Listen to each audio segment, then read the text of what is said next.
वृंदावन का गांव खुशी और उत्सव से भर रहा था। महिलाएं रंग बिरंगे पॉट्स लेकर गांव सजाती थीं।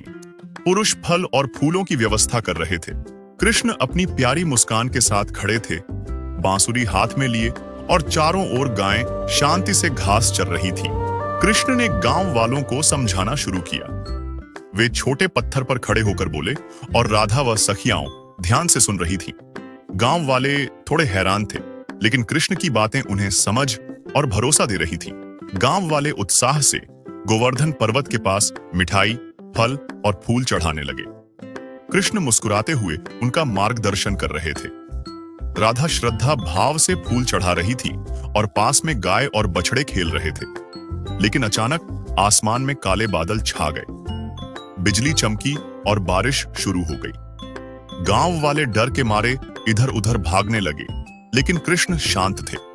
कृष्ण ने मुस्कुराते हुए अपने अंगूठे की उंगली पर पूरे गोवर्धन पर्वत को उठा लिया। गांव वाले और गायें उनकी छांव में सुरक्षित हो गए। राधा हाथ जोड़कर प्रार्थना कर रही थीं और कृष्ण के चारों ओर दिव्य चमक फैल गई। पर्वत के नीचे गांव वाले सुरक्षित थे।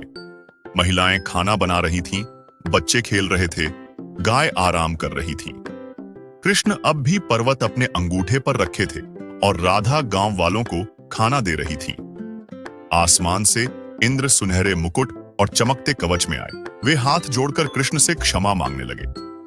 कृष्ण मुस्कुराते हुए पर्वत अपने अंगूठे पर रखे थे। गांव वाले राहत और आभार से भरे हुए थे। बारिश के बाद सूरज चमक उठा। गांव वाले संगीत और नृत्य के साथ उत्सव मना रहे थे।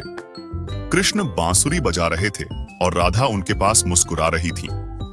गायें घास चर रही थीं और गोवर्धन पर्वत हरे भरे रंग में चमक रहा था।